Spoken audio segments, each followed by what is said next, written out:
When was the last time you felt creative? Not productive, not busy, creative. Well, if you haven't felt like that in a while, you're not alone. You and I live in a world that just moves way too fast. We're always scrolling and comparing and reacting. There's always something more important than making space for your own ideas, for your own feelings. No wonder you feel so disconnected. But you want to know something? That creative part of you, it's not gone. It's been in there since you were born. It's connected to your intuition. Creativity is a way to tap into something deeper and more meaningful in your daily life. And today, we are going to unleash it. And to help me do that, I am joined by one of the most grounded and fun and inspiring and creatively awake people I know, Phil Cook. Phil is a musician and a songwriter. He's played with Grammy Award-winning artists like Bon Iver, he's produced award-winning gospel records, and he's released his own deeply personal albums. Phil is a walking reminder that creativity is human. Your creativity hones your intuition, so you start to listen to your inner voice more. Most people, I think, want to know what that inner voice is when they feel lost. Guide me. When we tap into our intuition, what we're really tapping into is a chance to know ourselves in a deeper way. If some part of you knows there's more to life, there's more to you, there's more than what you're currently experiencing, well, this conversation today is for you. Phil and I are going to help you tap back into it. Phil Cook, I am so excited to welcome you to the Mel Robbins podcast. Thanks, Mel. I already feel more creative and alive. Hey, I feel very seen. Thank you. You do? Yeah. You know, Phil, I really wanted to talk to you about creativity because you are living it. You have a very creative life. Something about you and the way that you move through life awakens something in me. And I wanted to introduce you to the person who is here with us right now. They may be watching on YouTube. You might be taking a walk or you're driving a car, and Phil and I are now sitting with you. And Phil, I'd love to have you tell the person who's with us right now, what could they experience in their life that might be different about how life feels if they really take to heart everything that you're about to share with us today about creativity, about the lessons that you've learned by living a creative life. What could be different? Life is hard and painful and beautiful. And we are all living in these human bodies, born into this world. Who knows how much time we have? So much is happening around us every single day. So much distraction, so much noise. Life gets it's like fast forwarding, right? And sometimes I feel like it's like our senses are this one big inhale of all this information year after year. And creativity allows us to exhale, works hand in hand with intuition. Intuition is tied to our soul and our intuition and our creativity all working together at the same time. The thing I want to talk about today really is your intuition is a voice that's inside of you, that you can come to know this voice inside of you, can come to help you make decisions in your life, like tuning a guitar string to exactly the right pitch of you, you know? And your intuition and your creativity feed each other. Your intuition will inform your creativity, and your creativity hones your intuition. So you start to listen to your inner voice more. Most people, I think, want to know what that inner voice is when they feel lost. Guide me, help guide me. So when we tap into our intuition, what we're really tapping into is a chance to know ourselves in a deeper way. I love what you said about the exhale. Exhale. That creativity is a way to exhale. And you are somebody who's made a living being creative as a musician, as a producer, Mm-hmm. as a writer, as like all the things that you do. Mm-hmm. But there's a very big difference between having a career that's creative and introducing creativity into Mm-hmm. your life. And you Mm-hmm. do both. It's not just a job. Mm-hmm. You've infused this creative spirit into the way that you live your day to day life. And I love what you said, that decision making is just like tuning a guitar string, Mm.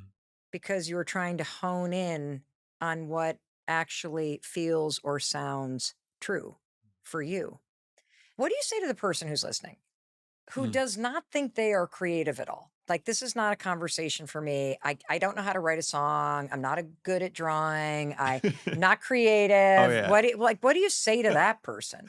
Right. Well, let's go through the narratives. You watch somebody play a Beethoven piece, and you're just like, "Well, that'll never be me." Or like, "Oh, I tried once in elementary school, and somebody said an offhanded remark to you, and like, oh, I guess that's not for me. Oh, I shouldn't sing. Oh, I shouldn't sing."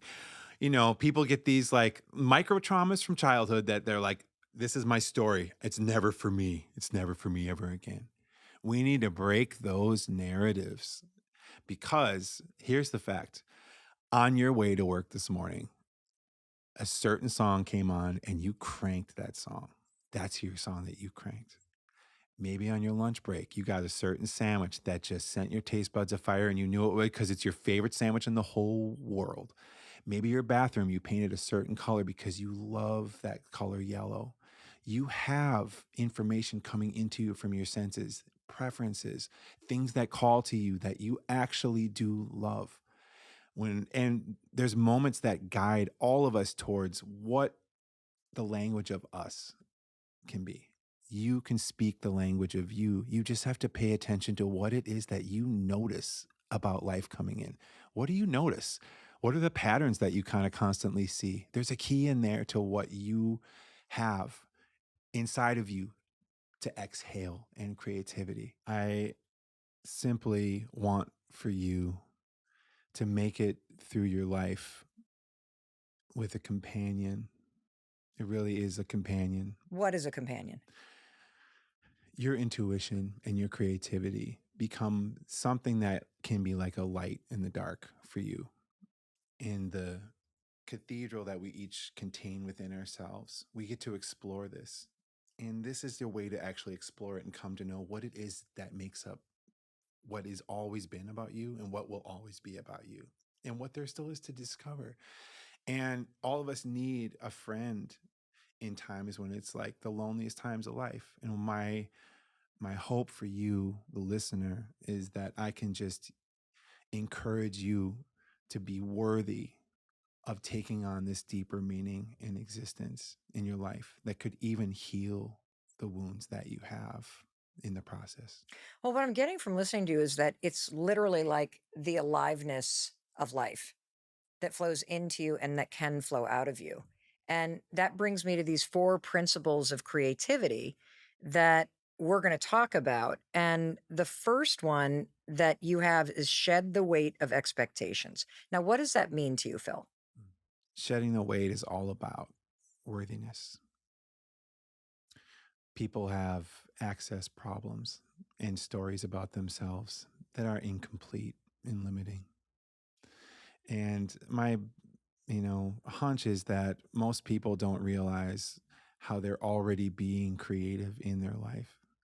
So many small ways, but to begin to see and hear and understand the language of you gives you these clues that you have something to say. You can exhale this life, this experience. You said that there are small ways that you're already being creative and you don't even realize it. Yeah. What, can you give me examples of that? I'll give you an example. Um, okay. So a good example would be for me if it's Friday night, it's pizza night, kids come home from school, you throw the pizza in the oven, you add certain things onto it because your oldest kid likes on half, and the younger kid likes on half. Yeah. But you like the way that you kind of found a different way into it. So even just making a pizza that wasn't there before, you've learned how to make this thing, okay? And then you feed it to your kids. It was not there before, now it's here. Your kids, hunger was not there before, it's here, and then it was satiated. You move on with your day. Maybe there's something that your grandma made for you when you were a kid, and that calls to you, and you decide you're going to make that for your kids. That is the essential, quintessential version of creativity for me. is to take an existence, something from your existence and your past and your present, you roll it all into a ball, and then you just find a way to put it together in a way that makes sense for you. That can be as simple as that, As you know? simple as making a pizza. And making a BLT, just the way that the lettuce is cut, the way these things happen, or the way that, maybe it's the way you tie a fishing line, just like your grandpa taught you, but you found a way to do it a little bit better so it doesn't break quite as many times. And you'll know it when you find it, because here's the thing, it calls to you. Something is calling to you, okay? Across space and time. I don't know what it is, but something is calling to you. And your creativity is in the middle of that. Something is calling to you, and you see it through your day, you see it through your years. And maybe it's like some certain, you know, it could be like a wood carving. It could be something like, oh, I always wanted to work with wood. Oh my gosh, I would love to do pottery someday. Oh my gosh, but you really, it's like, but not surfing, not this. It's like you definitely know, like, oh, I really want to take a pottery class. Why haven't you taken it yet? Is part of the story you're telling yourself. And that's the shed the expectation. So is the 100%. expectation Oh yeah. even the weight that you put on yourself that I can't be creative, I can't do that? Is that what you're talking about? you know, talking about, like, shed the expectations is like, understand how you are already living and breathing this life in. And you are already noticing certain patterns in life that you're hearing or you're seeing, certain things you prefer, you like. These are your guideposts. Let them come in. Start to name them so you understand what they are. And then give these things to yourself in a way that, like, is like, okay, here's some clues. Sit with yourself, what is it that's calling? What is that's calling to you through all of these things? Something is in there that's calling to you. And most listeners, you know what I'm talking about. There's stuff that you know what it is and you haven't given it to yourself yet. And you've always wanted to do it. And there's like an inkling. There's something deeper inside. This is your intuition.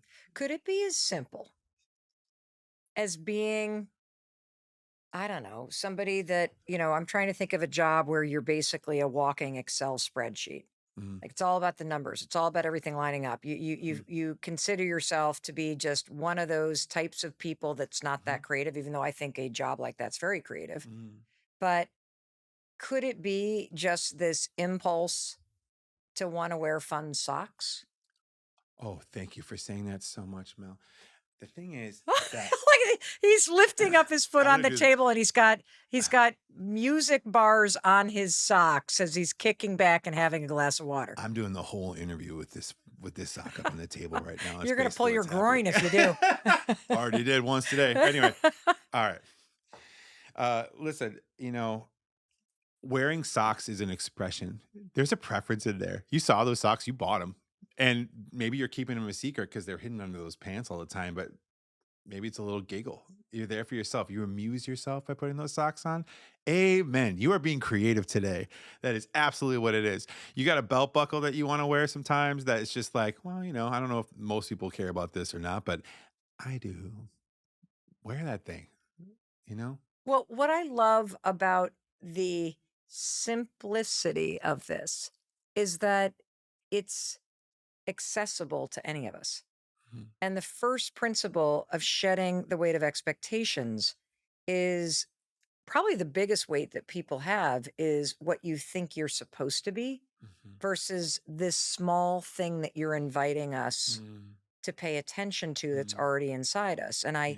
absolutely love, I'm going to keep coming back to it, I'm sure, like the chorus in a song that becomes an earworm, that the fact that there is certain music that makes you come alive, the fact that there are certain places that make you drop your shoulders, the fact that you Mm, can taste certain things and you have this preference, the fact that you like bow ties versus this is all evidence of this thing in you that comes alive based on the world itself.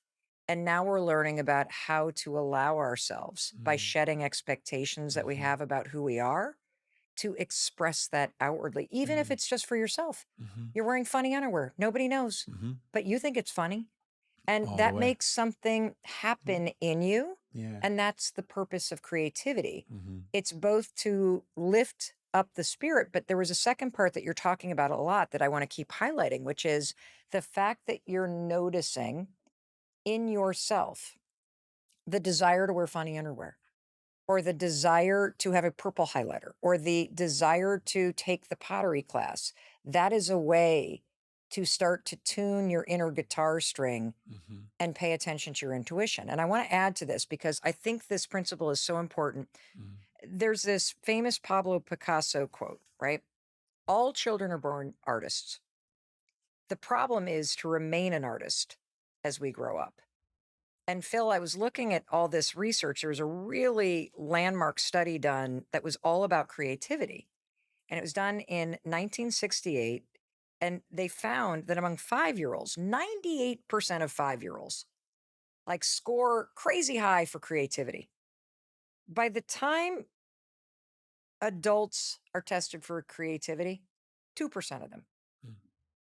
And I personally believe it's because at some point we don't understand that we were all born with this inside us, and we kind of mixed up that being creative is about something that you create that other people like, when really it's about allowing yourself to express yourself in whatever form it's in. And so for me, I love this first rule that you have to shed the weight of expectations, because it's the expectations that you have on yourself. And that's how you start to close off your own creative expression. Mhm. Oftentimes, parents will close off theirs and surrender it all to their kids. They'll try and put all of their unmet expectations in themselves onto their kids. Piano lessons is a great example. You take piano lessons as a kid, you quit at some point in middle school, and then later on in life, you really miss it. And you're one of those people who says, I really wish I hadn't quit. But you know what you do? You sign your kids up for lessons because you're like, well, you do it.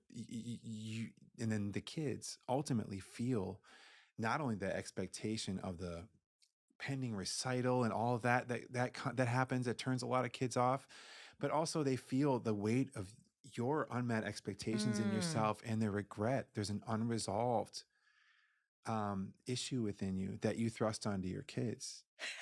I did this. I, I made all my kids take guitar lessons, all of them. And I'm I've telling you, always wanted to play guitar. yeah. I've never picked up a guitar because I have a story that I'm not good at it.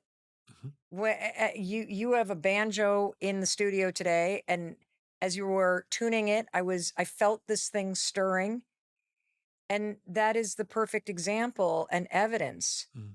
that there is something in you that is already alive, wanting to be expressed, Mhm.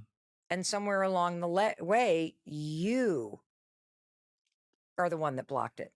And so, if the person listening is feeling that, should they go take lessons? Like, what is the way that you lean in, you shed the weight of expectation and you Mm. lean into this thing? Mm. This needs to be resolved and healed on a broad scale. This specific, just the piano lesson example. Okay. Okay, you've This is got a strong broad, opinions I about this. really do, because Okay. I have met so many adults that are sitting in that regret and they get to the end of their life. The message is this: let your children witness you reconnecting to something that you lost when you were young, and let them. This is for you to build a relationship and reconnect with yourself again. And then when your kids see you do that, they will understand something about the ongoing journey of life. It doesn't end when something ends. You always have a choice. I love how you explain things, Phil. Principle number 2, lower the stakes. Phil Cook, what does that mean? Creativity and intuition are the language of your soul. I'm going to speak on this level. This is how I talk. This is me. Okay. This is where I've arrived in life. I talk on this level. I'll talk on this level to the person who I see outside the door, whoever is near me at any place. This is just the level that I want to be at and operate and vibrate at. Great. So this is where I'm at, you know? You know what I say? Hmm. Let them. Let them. This is the language of your soul. Your soul is, there's no one else in there. It's just you.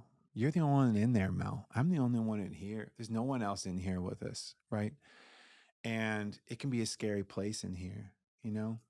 And that voice, that drill sergeant voice when it starts rocketing down, at you and telling you you're doing everything wrong, you're not good enough, and all these things, right? But we have to actually break things down and lower the stakes. How do we do that? In my, in my humble opinion, like, we just have to understand that this is our realm. It doesn't belong to the same time and space that our society is pressing upon us at all times, okay? This is your realm. This is the language of you. This is a place where you belong to you, okay? And in that realm, you assign the values. You have to assign your own value to what it is. Nobody else's value. And here's the thing about creativity, and you may disagree. We get so up in our heads. And I think the reason why we do is because when I hear the word creativity, I think about the output of the thing. And then I immediately think about how other people are going to react to it. And for me, when you told me that one of your principles is lowering the stakes, I started to think a lot about the fact that a lot of us edit ourselves and we tell ourselves we're not creative Oh, because we yeah. think what we're going to make sucks. Hmm. And that's not the way to think about this as I'm listening to you. Hmm. That creativity has nothing to do with the physical object or the song or the painting or what other people are going to do in reaction to it. Creativity and the purpose of it is for something inside of you to come alive. And so lowering the stakes for me sounds a little bit like this. It's not that deep. It's not that deep, Mel. We're literally talking about allowing yourself to play the piano or to wear funky underwear, which now I feel like I need to go out and buy crazy Me too. underwear just to 100%. like have a funny little secret that makes I'm me going to feel a wear them little bit over my more jeans. over your jeans. Out Over my- loud. Out loud. But you know what's interesting about that is that if it's not that deep and you're lowering the stakes, you're like, can you imagine what a day would look like if you came downstairs in your house just for the fun of it? Because you heard Phil Cook make a joke and you're like, "You know what I'm gonna do? I'm gonna shake up my family on a Monday morning. Oh, I'm gonna yeah. come downstairs with like just a really serious look on my face, and I'm gonna have a pair of like printed Speedo Oh, yeah. underwear with banana print on it, like on top of my Oh, yeah. jeans, and I'm gonna see how long it takes for people to notice. Just, Just because I had this thing where Phil made me laugh. And the fact that I laughed is sign that I'm a creative artistic mm, person, and now the fact that I'm even thinking about doing it, mhm, it's not that deep, mm-mm. but something comes alive and you'll remember that Monday. And isn't Oh, that the yeah. point of this? And so I personally feel like lowering the stakes for me means before you start thinking about how good or bad the thing is, Hmm. You can't. just think of you can't. Mm-mm. You can't. There is a value in your life. Martin Scorsese, the personal is profound. What does that mean? That's a little deep for me. The personal is profound. Uh, you're going to be thinking big, but big is a product of commerce. You're talking about artifact. You're talking about consumption. You're talking about sale. And you're talking about all this stuff. In this world where all these things move fast, Mm. this is a world where dreams go to die. This is the world where comparison sneaks in and steals everything from you and steals your authenticity, right? We don't want this. We don't need any of that.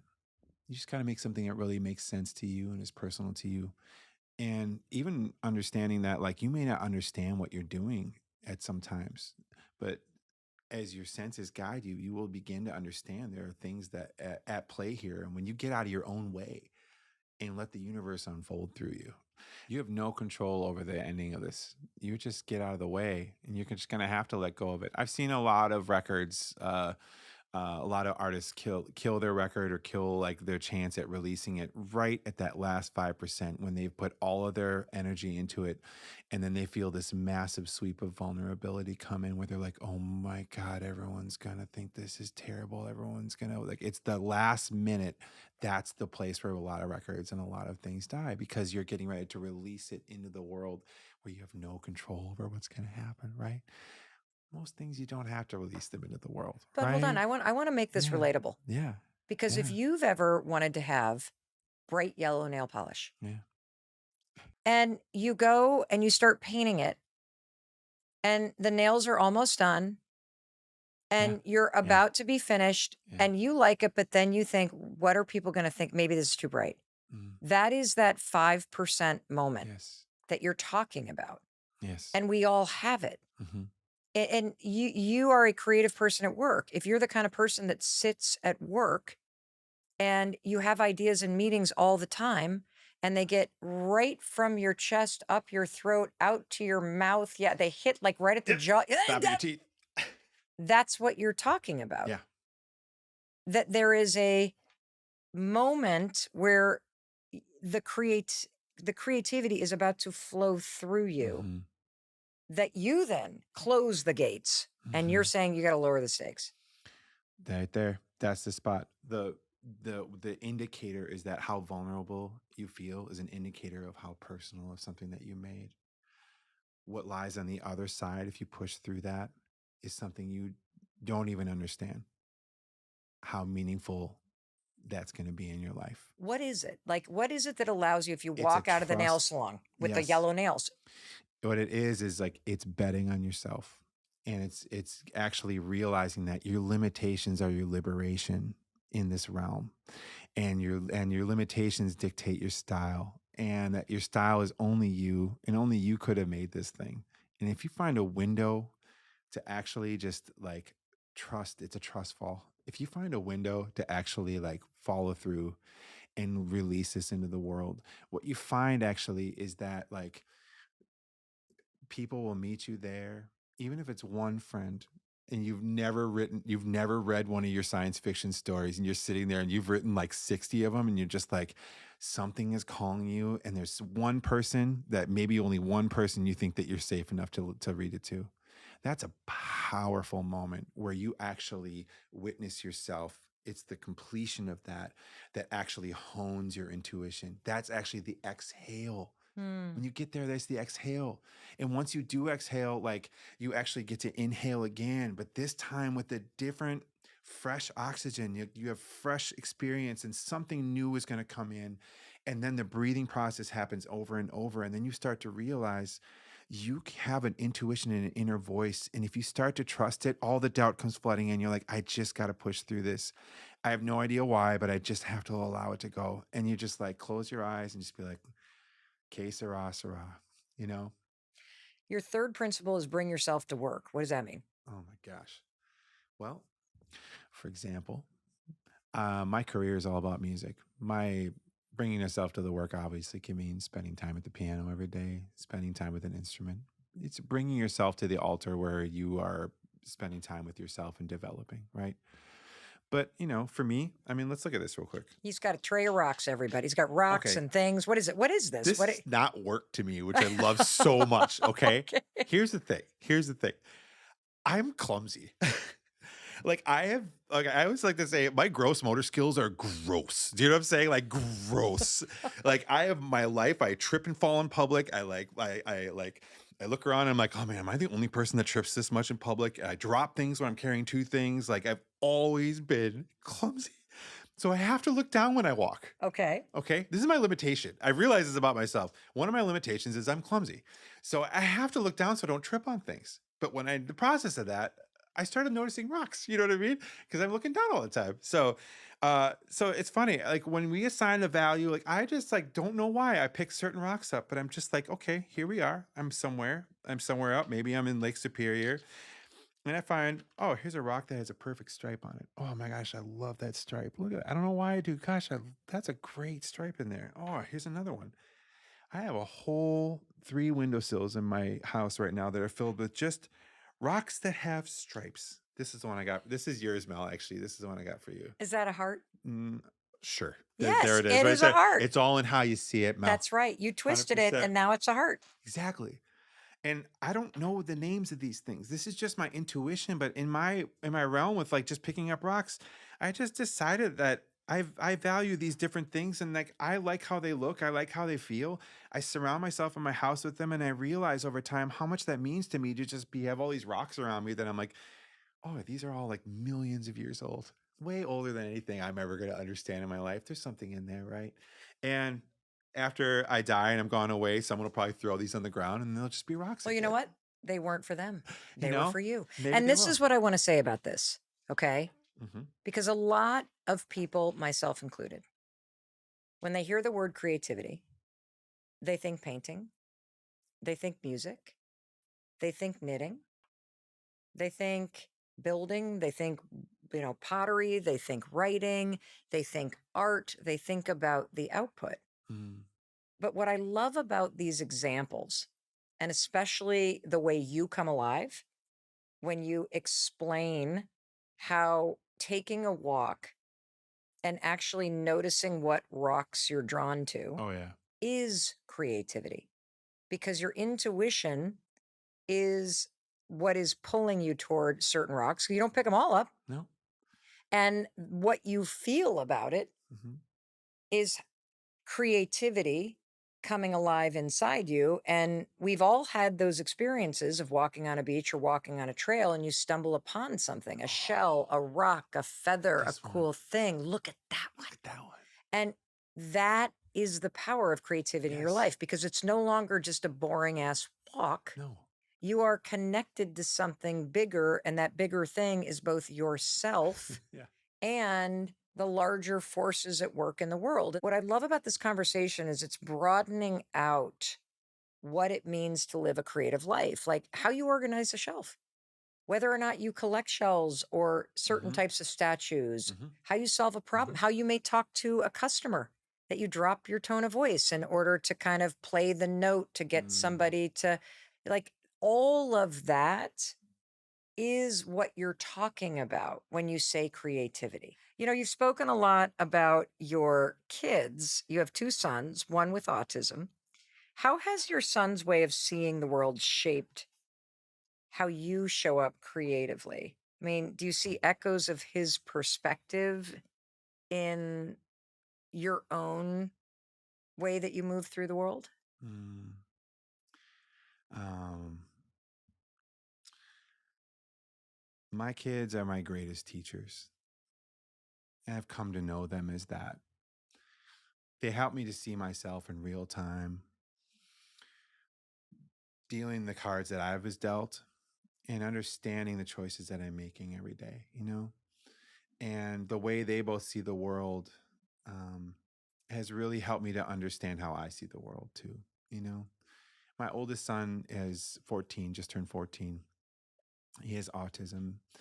And autism is it's like your five senses are wide open with no filter at all times. So everything is coming in at all times.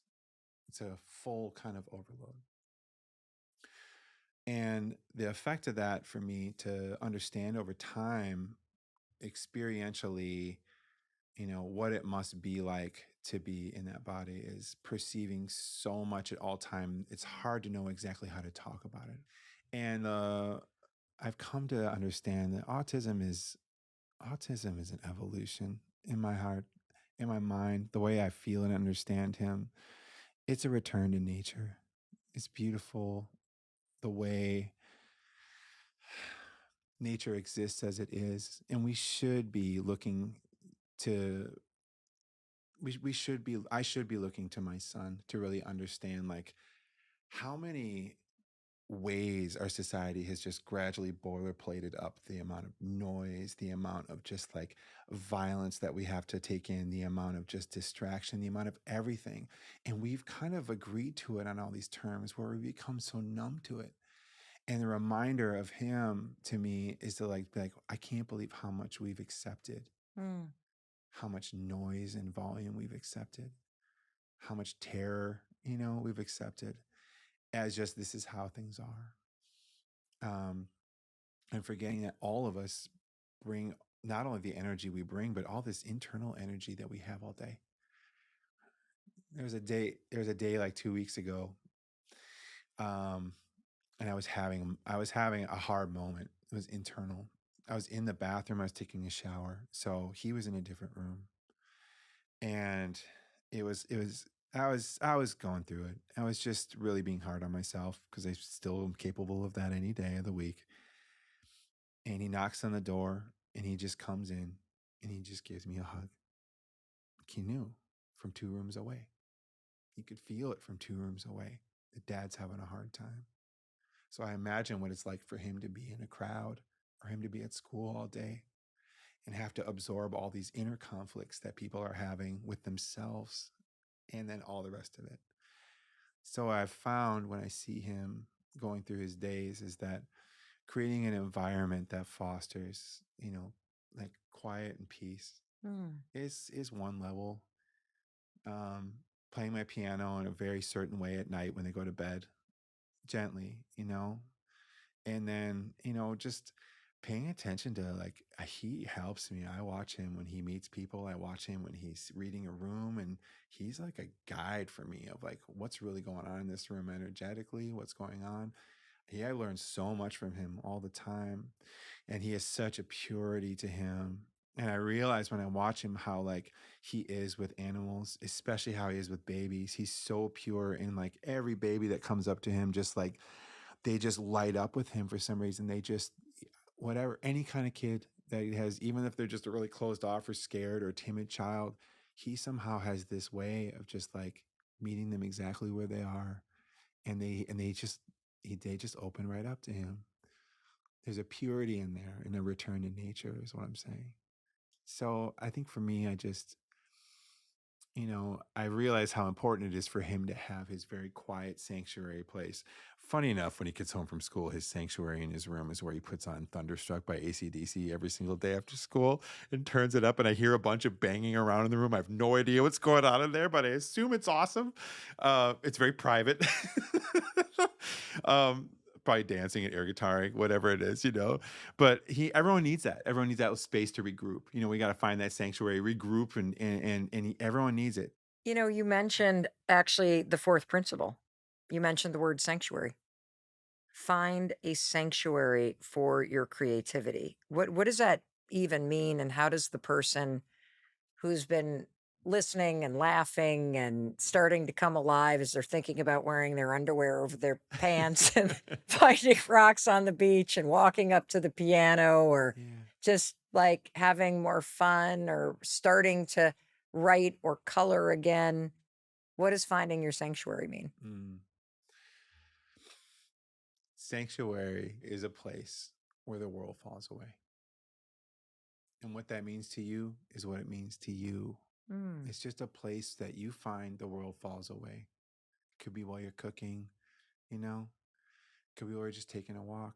It could be that song that and you put it on, nothing else happening in the world. Nothing else. Doesn't matter. You're singing along, you're one with it, you're in your thing, you're flowing, you're in your space, you're safe. Even if it's 3 minutes, even if it's your car. Sanctuary can be a rock in your pocket that just brings you back to a time where something was really important and meaningful in your life. And when you touch it, you realize, like, okay, I'm gonna get through this. Sanctuaries everywhere, all around us, all the time. You just have to find and notice what yours is, and then start to explore what it is. Start to explore your sanctuary. It can be made out of, all the things that you like, all the rocks, all the things, all the wood, all the jokes you have. You surround yourself by these things and understand, like, this is you belonging to you. I belong to striped rocks. I belong to Curtis Mayfield's voice. You know, I belong to northern Wisconsin and the lakes.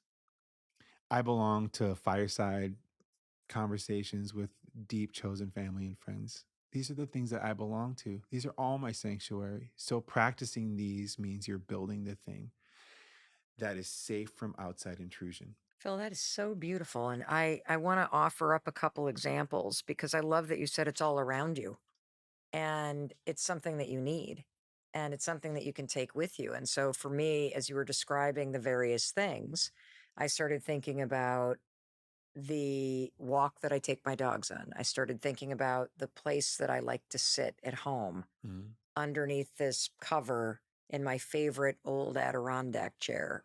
And I started thinking about, I don't know why I'm crying, but I did. It's Yeah, there. yeah, because it's there. I'm thinking Yeah. about like just being out in the garden. I Yeah. love to just walk around. It sounds kind of dumb, but it isn't. So good. And just look, okay, what came up today? What little weed is growing? Let me pull that out. Let me admire the flower that's starting to open.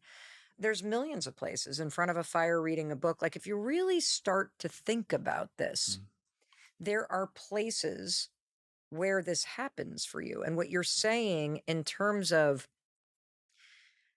tapping into and unlocking the force of creativity and intuition in your life is it paying attention to those places and spaces and times of day, or the thing on the shelf, or the photo of somebody that really allows you to stop and Mhm. exhale. That's what you mean by sanctuary. You don't have to create anything there. You don't need an altar. You just have to realize it's in here. It's in here where you're trying to build, you know? This is where you find yourself over and over again and where you meet yourself fully. How do you think the person listening or watching right now could go about this? Like, what would you say if somebody's never thought about this? I mean, I kind of believe that even as you're hearing us share what we're sharing, Mhm. that there's something inside you, that guitar string is Mhm. starting to shake a little, like you're starting to attune to what you're saying. So I think you do know. But if you were to give somebody just a simple thing to do, what would it be in order to start to find that sanctuary, that place for you where the world drops away? Find a way to start where you are. You might be a city person and your whole life is bustle and hustle. And that's what you understand about the rhythm of life. That's the music you're hearing. That's the landscape you're reading every day. That's where you're going to draw from. If you're in the country, if you're in the desert, if you're at the ocean, wherever that landscape is where you start, that's where you start.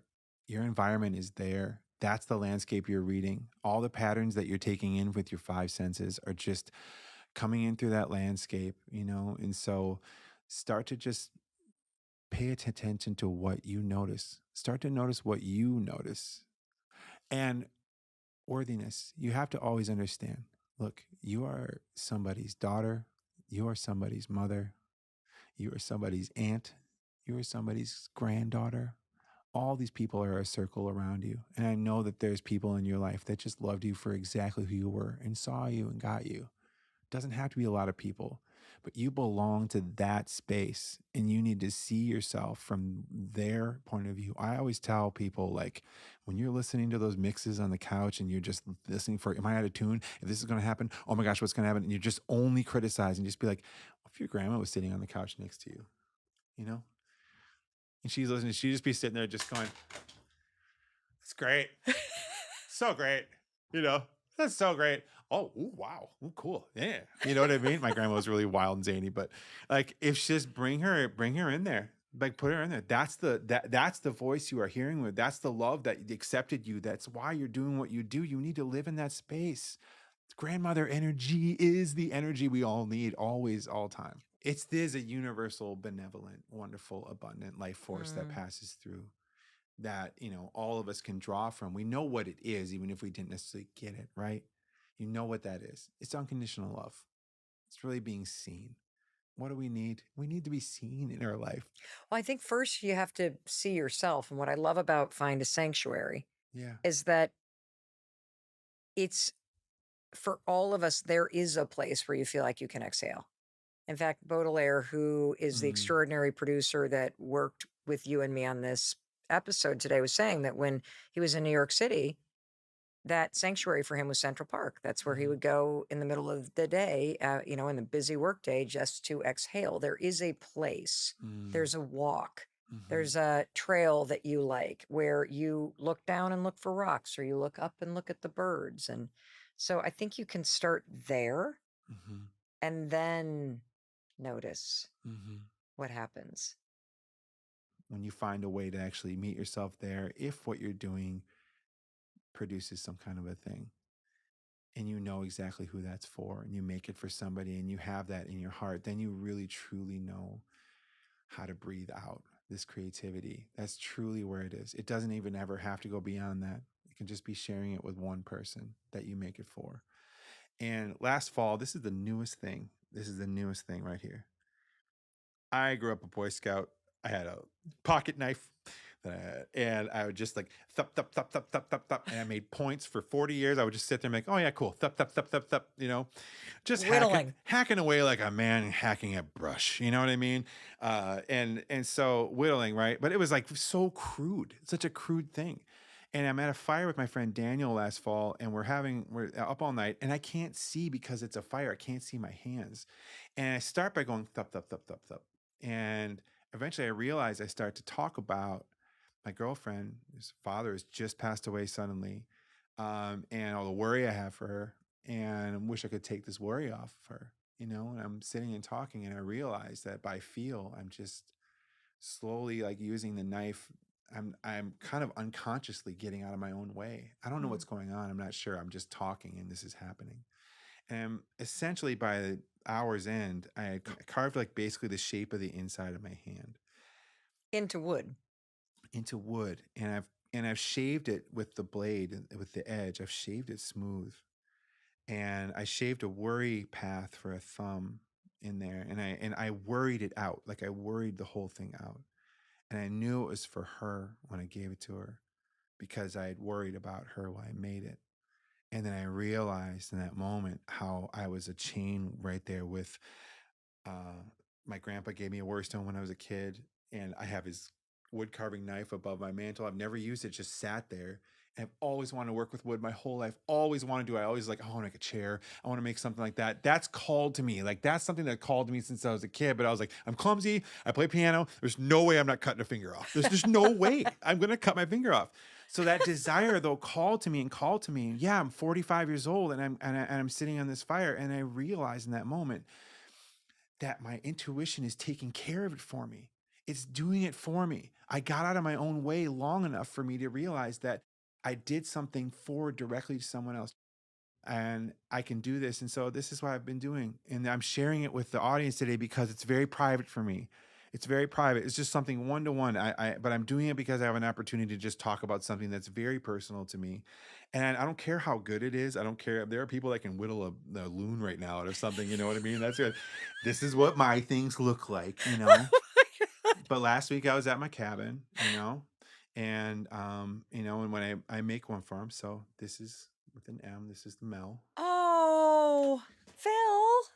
So this is a Oh this my is gosh, it's so smooth. yeah, It's like you can hold, you literally, it's yeah, like, I feel like you're holding your finger yeah. and then you're like, it's like having somebody's hand in your hand. And then you've got this little thing that you rub your, Yeah. Never gonna sell them. I'm never gonna make them beyond. It's just like I flap. When I was a kid, I flapped a lot when I get excited. I have a lot of energy, and it's just a way for me to like. It just helps me worry away something and also think about somebody. And that's just my own thing. That's like something that intuition told me to do. And somehow I got in my own way enough to realize that it connected me to my mother and my grandfather, and that I'm just following suit in this longer line. And I'm very honored to be on this podcast. And this is just something that I just am. I am so honored. I Yeah. feel like I have a piece of you Yeah. because I do. Yeah. And keep it in your pocket. I will keep it in my Yeah. pocket. I You're love welcome. this. Yeah. And I love absolutely everything that you have shared Mm. today. I got so much out of this. Me too. I mean, what a gift you are. Mm. I would love, Phil, for you to speak directly to the person who has been with us. And if they take one action out of everything that you have shared today, what do you think the most important thing to do is?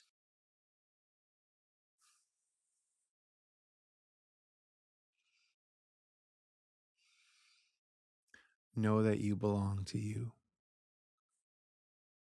Know that there's nobody else in there.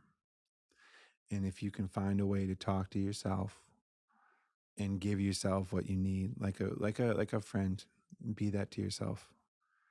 that there's so much in store, the depth, not the quantity, the quality of your life, your inner world. And these things, we go to therapy, these are helpful, we meditate, we go for runs, but there's a different expression. Our soul longs for things that are older than we know, and we can participate in this life in a way that really tells a story, why we're here, what we're doing here, you know, in a way for others to know, in a way for others to feel. And you paying attention to your inner voice and coming to know what that is through creativity and knowing that you already are in your own way, you already are, you know, allows you to be a part of that story in a way that you will ultimately understand in some way. And in some ways you won't. And that's what's so beautiful about it, because you know not the seeds you plant when you say yes to you, you know? I'll tell you what I'm going to do. Uh, Well, first of all, I'm going to take my worry whittle my worry stick. wood, my Call it a my worry stick. my worry stick. Okay, it's called a worry stick. I'm going to take my Phil's worry stick. I'm going to stick it in my pocket, and then I'm going to go out to my favorite place to walk, Mhm. and I'm going to look for a striped stone. Yeah. And when I Oh, see yeah, a stone with a stripe in it, I'm going to pick it up and put it in my pocket next Yeah. to my worry stick. Yeah. And I am going to put it somewhere that I'm going to see, probably my bedside table, every single day. Yeah. And I'm going to have that striped rock be a reminder of you, Phil, Mhm. and a reminder that I am a creative person. Mhm. I will never, ever look at creativity the same way Mm. again. Like, I really get that it's like a part of who you are, that it's like something there for you to tap into Yeah. that deepens your experience of life itself. Oh, yeah. Oh. Yeah, I just totally get it, Phil. Thank you. Thank you for having me here. I'm so honored. This is amazing. You know, honestly, I mean, having to like shed the weight, all the steps that were in here applied to everything last night in the hotel room, even, me just preparing to get onto this show. I had to go through all four of these steps last night to like remind myself that it's okay that I'm doing this and that, I mean, sometimes you're just a 46-year-old guy who's just, freshly divorced and trying to raise two kids and starting over with his life. And you get through a strange series of circumstances. You get asked to be on a show that's full of researchers and experts. And you're like, how do I unhook from that? How do I actually, is this a test to fail? How do I get there? All the things were happening in my head, but like, I'm telling you, I'm serious. It's just like, for me, like to have these artifacts around me and just bring them with me because I trusted in them. And I wrote my thumb on that thing all night last night. And I just like had my grandma and that look on her face the whole night. And I realized like, it's okay, Phil. Just, I know what she'd tell me, just you do you, man. It should be okay. Like it's okay. I know so many people that I would love that deserve to be on this show and that I think are just beautiful thinkers and they're the most inspirational people in my life. And they're all here with me today. And yeah, I'm so grateful. Phil Cook, you are an incredible human being. Oh, so are you, Mel Robbins. Thank you. So are you. Thank you. Yes. Thank you for being here. Thank you for just exhaling Yeah. with us today and teaching us to exhale and tap into that Mm. undeniable creative force that's inside each and every one of us. And I mean, just thank you, thank you, thank you. I love you. Love you. Thank you. You're welcome. And I love you. I love you for taking the time to listen to something that will help you come alive. And thank you for sharing this with everybody in your life that you care about. Everybody needs a little Phil Cook in their life. It's my honor to have introduced you to him. Thank you for being here. In case no one else tells you, I wanted to be sure to tell you as your friend that I love you and I believe in your ability to create a better life. And I promise you, tapping into this creative force within you, learning how to exhale. Holy cow, is that going to make your life better?